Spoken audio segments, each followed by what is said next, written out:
Hello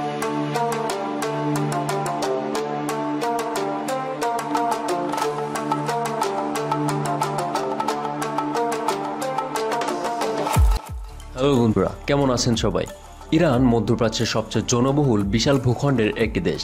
বিশ্বের শ্রেষ্ঠ সাম্রাজ্য পারস্যের কেন্দ্র ছিল ইরান দেশটিতে। ইরান যেমন ধর্মীয় রক্ষণশীল একটি দেশ, তেমনি অনেক বিতর্কিত আর অবাক করা বিষয় রয়েছে এখানে, যেগুলো জানার পর ইরান সম্পর্কে আপনার এতদিনের দৃষ্টিভঙ্গি বদলে যাবে। যেমন ইরানে স্ত্রী হিসেবে অবিবাহিত নারীর চেয়ে ডিভোর্সি নারীর চাহিদা বেশি। ইরানে কোনো পুরুষ যদি বিয়ে না করে সারা জীবন পরিবারের সাথে থাকে, তবে তাকে হিজড়া বলে মনে করা হয়। পুরুষ হিসেবে তাকে সমাজে গ্রহণ করা হয় না। ইরানে কোনো পিতা তার পালক মেয়েকে বিয়ে করতে পারে, এজন্য আদালতের অনুমতি এবং পালক মেয়ের বয়স 13 বছর হতে হবে। ইরানে নির্দিষ্ট সময়ের জন্য মোহর অর্থের বিনিময়ে মুতা বিয়ে নামে এক ধরনের সাময়িক বা অস্থায়ী বিবাহ প্রচলিত রয়েছে। ইরানে 9 বছর হলেই মেয়েরা আর 15 বছর হলে ছেলেরা বিয়ে করতে পারে। একবার বিয়ে হলে কোনো মেয়ের স্কুলে যাওয়া নিষিদ্ধ।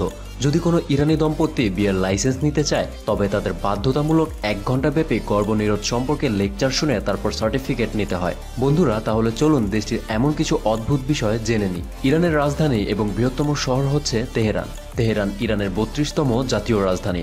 বর্তমানে তেহরান রাজধানী হলেও এর আগে দেশটির রাজধানী বিভিন্ন সময় বিভিন্ন স্থানে সরানো হয়েছে। তেহরান বিশ্বের অন্যতম দূষিত শহর। শহরটিতে প্রতিদিন প্রায় 27 জন মানুষ মারা যায় বায়ু দূষণ সংক্রান্ত বিভিন্ন রোগে আক্রান্ত হয়ে। ইরানের পার্লামেন্ট দত্তক কন্যাকে বিয়ে করার বৈধতা দিয়ে একটি বিল পাশ করে। আদালতের অনুমতি নিয়ে ইরানে কোনো পিতা তার পালক মেয়েকে 13 বছর বয়স হলেই বিয়ে করতে পারবে। ইরানে শিশুদের অধিকার নিশ্চিত করার জন্য পার্লামেন্ট এই আইন পাশ করা হয়। তবে এই আইনের বিরুদ্ধে দেশটির মানবাধিকার কর্মীরা। তাদের মতে এই আইন ইরানের ঐতিহ্য বিরোধী। এতে করে বাল্যবিয়ের প্রবণতা আরও বাড়বে এবং আদালতের অনুমতি সাপেক্ষে দত্তক কন্যাকে বিয়ে করার সুযোগও বৃদ্ধি পাবে। ইরানকে বলা হয় এনার্জি সুপার পাওয়ার। বিশ্বের 4র্থ বৃহত্তম তেল উৎপাদক ও 2য় বৃহত্তম প্রাকৃতিক গ্যাস উৎপাদনকারী দেশ হল ইরান। দেশটিতে বিশ্বের অন্যতম বৃহৎ খনিজ তেল ও প্রাকৃতিক গ্যাসের ভান্ডার রয়েছে। সারা বিশ্বের মোট তেল সম্পদের শতকরা 10 ভাগ রয়েছে দেশটির হাতে। পারস্য উপসাগরের বিশাল এলাকা জুড়ে রয়েছে ইরানের সীমান্ত এবং এর সবচেয়ে গুরুত্বপূর্ণ পয়েন্ট হচ্ছে হরমুজ প্রণালী। এ প্রণালী দিয়ে প্রতিদিন সারা বিশ্বের জ্বালানি তেল ও গ্যাসের বিরাট অংশ পার করা হয়। এ প্রণালীর বড় অংশের নিয়ন্ত্রণ ইরানের হাতে।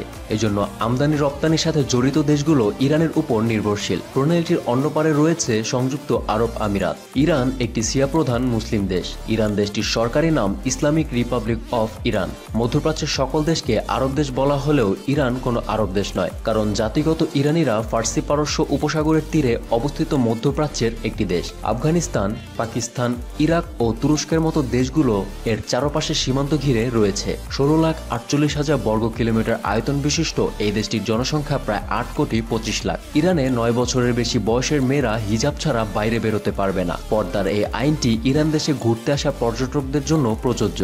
ইরানে কোনো মেয়ের বাবা চাইলে মেয়েকে 9 বছর বয়সেই বিয়ে দিতে পারবে, তবে সরকারিভাবে মেয়ের বিয়ের বয়স 13। ইরানের মুদ্রার নাম ইরানি রিয়াল। 1 মার্কিন ডলারের বিপরীতে ইরানি রিয়ালের মান 42,105 টাকা। ইরান বিশ্বের সবচেয়ে পর্বতময় দেশগুলোর একটি। পাহাড় ছাড়াও এখানে রয়েছে সাগর আর বিশাল মরুভূমি। রয়েছে বিশ্বের বৃহত্তম হৃদকাম্পিয়ান। ইরানে গ্রীষ্ম, শরৎ, শীত ও বসন্ত এই 4টি ঋতু রয়েছে, তবে দেশটি প্রধানত গ্রীষ্মপ্রধান একটি দেশ। ইরানের আবহাওয়ায় একই সাথে 2 রূপ দেখা যায়। এখানকার রাজধানী তেহরানে যখন প্রচন্ড শীত কিংবা তুষারবৃত্ত, তখন দক্ষিণে পারস্য উপসাগরের সংলগ্ন এলাকায় বসন্তের হাওয়া। ইরানে মুতা বিয়ে নামে এক ধরনের সাময়িক বা অস্থায়ী বিবাহ প্রচলিত রয়েছে। অনেকের কাছে এটি হালাল সেক্স ম্যারেজ নামেও পরিচিত। এটি নির্দিষ্ট সময়ের জন্য মোহর অর্থের বিনিময়ে কোনো স্ত্রীলোকের সাথে এই বিয়ে হয়ে থাকে, যা কয়েক ঘন্টা থেকে শুরু করে কয়েক বছর পর্যন্ত স্থায়ী হতে পারে। নির্দিষ্ট সময়সীমা অতিক্রম হয়ে যাওয়ার সাথে সাথে আপনা আপনি এ বিবাহ ভঙ্গ হয়ে যায়। এর জন্য তালাকের দরকারও হয় না। 2013 সালে ইরান সরকার সেদেশে মুতা বিবাহের অনুমতি দিয়েছে।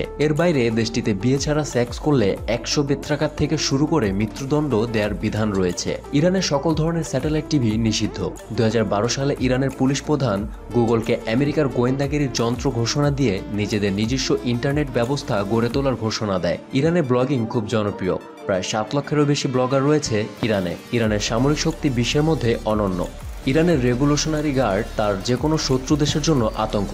5.5 লাখ সক্রিয় সেনা সদস্যের পাশাপাশি দেশটিতে রয়েছে 3.5 লাখ রিজার্ভ সেনা। এছাড়া রয়েছে প্রশিক্ষণপ্রাপ্ত স্বেচ্ছাসেবী বাহিনী বাসিজ, যার সদস্য সংখ্যা 10 লাখের বেশি। এতে পুরুষের পাশাপাশি নারীর সদস্যও রয়েছে। মধ্যপ্রাচ্যের সবচেয়ে বেশি গাড়ি নির্মাণকারী দেশ ইরান।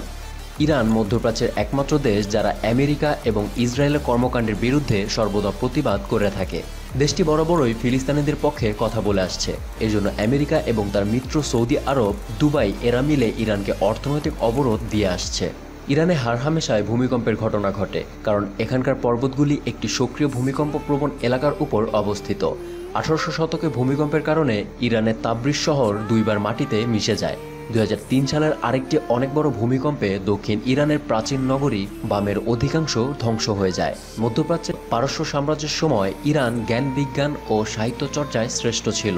চিকিৎসাবিদ্যা, গণিত ও দর্শনশাস্ত্রের ইতিহাসে অনেক অবদান রয়েছে দেশটির। ওমর খৈয়াম, মহাকবি হাফিজ, জালাল উদ্দিন, মোহাম্মদ রুমি, কবি ফেরদৌসি ও ইবনে সিনা এরকম অসংখ্য গুণী ও কালজয়ী ব্যক্তিবর্গ এই দেশটিতেই জন্মেছিলেন। তো বন্ধুরা, কেমন লেগেছে আমাদের আজকের ভিডিওটি কমেন্ট বক্সে কমেন্ট করে জানিয়ে দিতে পারেন। আর এতক্ষণ আমাদের সঙ্গে থাকার জন্য আপনাদের সবাইকে জানাচ্ছি অশেষ ধন্যবাদ। ভিডিওটি ভালো লেগে থাকলে এরকম আরও নতুন নতুন ভিডিও পেতে আপনাদের অনুরোধ করব আমাদের চ্যানেলটি সাবস্ক্রাইব করার জন্য। ভালো থাকুন, সুস্থ থাকুন।